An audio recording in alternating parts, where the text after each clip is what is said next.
Let's start with the topic equation of a plane passing through three non-collinear points। हमें एक ऐसे plane के equations के बारे में पता करना है, इक्वेशन के बारे में पता करना है जो तीन नॉन लीनियर पॉइंट से जा रहे हैं, नॉन कोलिनियर पॉइंट से गुजर रहे हैं।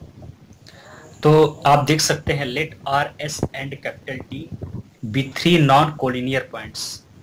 ये आर हो गया, ये एस हो गया और टी हो गया। ये प्लेन दिख रहे हैं, इस प्लेन पे डिफरेंट प्लेसेस, सपोज दैट ये और ये और ये आर एस और टी पे डिफरेंट तरीके के आपके पॉइंट हैं जो कोलिनियर नहीं है, मतलब एक लाइन पे नहीं है। ठीक है, तो इस पर्टिकुलर टाइप के प्लेन का इक्वेशन हमें निकालना है। तो अब देखिए इनके जो पोजीशंस वेक्टर हैं आर एस और टी के respectively, small A vector, small B vector और स्मॉल सी वेक्टर है वो ओरिजिन से। ठीक है, इतना हमें क्लियर हो गया। अब देखिए हमें कैसे इसके इक्वेशन को फाइंड करना है, ध्यान से देखेंगे, बहुत सिंपल है। ठीक है, तो वेक्टर्स आर एस वेक्टर आप देख सकते हैं, यहां से आपको एक आर एस वेक्टर दिखा। ठीक है, फिर ये आपका हो गया आर टी वेक्टर। ठीक है, in the plane R S vector और आर टी वेक्टर आपका प्लेन में आ गया। तो अब देखिए जब आर एस और आर टी आपके एक ही प्लेन में है, यहां से आर एस और आर टी एक ही प्लेन में है, तो इसका अगर आप क्रॉस प्रोडक्ट निकालेंगे, आप जानते हैं कि जब हम लोग क्रॉस प्रोडक्ट निकालते हैं तो उन दो क्रॉस प्रोडक्ट का एक परपेंडिकुलर होता है जो दोनों के परपेंडिकुलर होता है। तो जब इसका R S cross R two करेंगे, sorry R S cross R T करेंगे तो क्या होगा, ये परपेंडिकुलर ऊपर की ओर जाएगा। जैसे आप ऐसे करिए, सपोज दैट आप इस पॉइंट को ले लीजिए, ये एक प्लेन है, हमारा पेपर एक प्लेन है, ये लाइन एक अलग वेक्टर है और ये एक अलग वेक्टर इससे कनेक्टेड है। ठीक है, सपोज दैट यहाँ से है, तो ये दो जो भी है, मतलब ऐसे भी कर सकते हैं, ऐसे भी कर सकते हैं। मान लीजिए परपेंडिकुलर ही है, कुछ भी है, तो इसका क्रॉस करेंगे तो वो इस तरीके से आपके ऊपर की तरफ आएगा, ऐसे। ठीक है, यहां से लेकर के ऊपर की तरफ आएगा। तो उसी तरीके से आप इसको देख सकते हैं, इस प्लेन का परपेंडिकुलर ये वाला जो पार्ट है, ये वाला जो पार्ट है R S cross R T, ये क्या है, आर एस और आर टी के परपेंडिकुलर है, वही यहाँ पर दिखाया जा रहा है। तो therefore the vector R S cross R T is perpendicular to the plane containing points R S and T. ठीक है, तो पॉइंट कौन कौन से, आर एस और टी, उस प्लेन के परपेंडिकुलर है जो आर एस और टी पॉइंट को कंटेन करता है। ठीक है, लेट स्मॉल आर वेक्टर, अब स्मॉल आर वेक्टर की बात करेंगे, be the position vector of any point capital P in the plane. देखिए हमें एक पॉइंट पी की आवश्यकता है जो स्मॉल आर वेक्टर पे हो। ठीक है, ओरिजिन ओ से। ठीक है, इसको बोलेंगे position vector, small R vector जो कि आपका ओरिजिन से है। ठीक है, इसको पोजीशन वेक्टर बोलते हैं। तो अब इस आरपी की बात करिए, देखिए ये भी जो आरपी होगा इसी प्लेन पे होगा। जब ये आरपी वेक्टर और आर एस वेक्टर और आर टी वेक्टर जब एक ही प्लेन पे होंगे और ये किसी भी इन दोनों का परपेंडिकुलर है, तो ये सभी का परपेंडिकुलर ही होगा।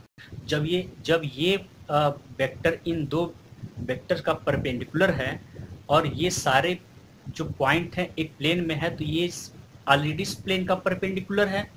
जब ये are S cross R T, are S vector cross R T vector जब परपेंडिकुलर है इस प्लेन का, इस पर जितने भी वेक्टर बनेंगे इस प्लेन पे, वो जो पॉइंट, वो जो वेक्टर होगा उन सबका परपेंडिकुलर होगा, यानी कि ये आरपी वेक्टर भी इसके परपेंडिकुलर होगा। तो यहाँ पर आप वही बात दिखा रहे हैं, आरपी वेक्टर निकालने के लिए हम लोग क्या करते हैं, OP vector minus O R vector. तो यहाँ ऑलरेडी आपका ओपी वेक्टर स्मॉल,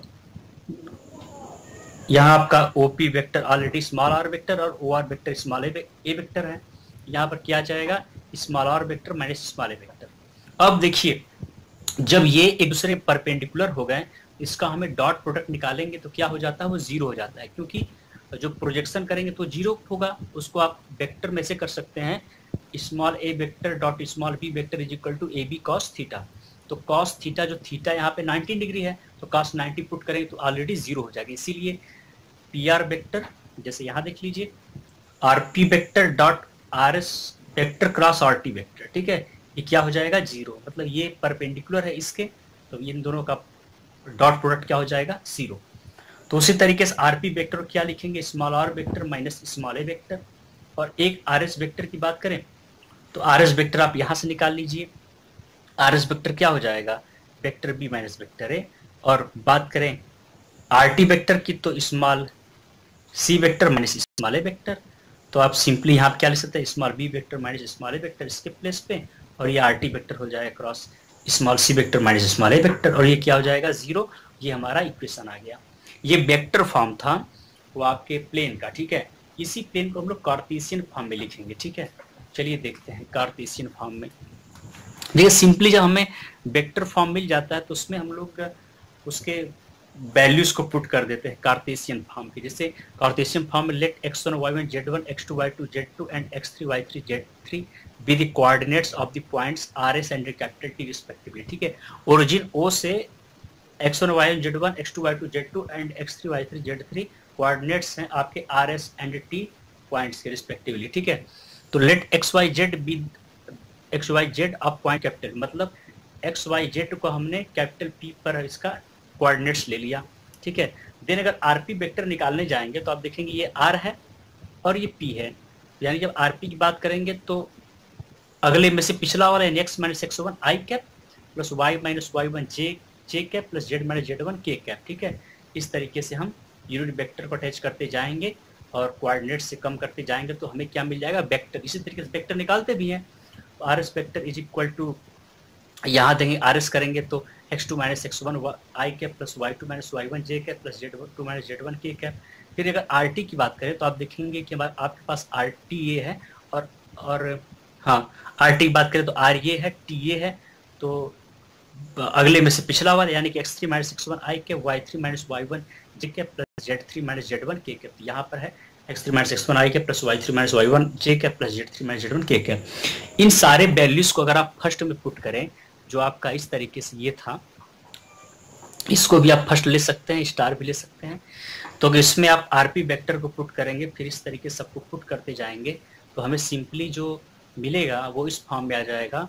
आपका जब पुट करके देखिए थोड़ा लंबा जाएगा, बस इसको करते करते फिर इसको आपका इसमें ला देंगे, ये आपका इस फॉर्म में आ जाएगा, ठीक है।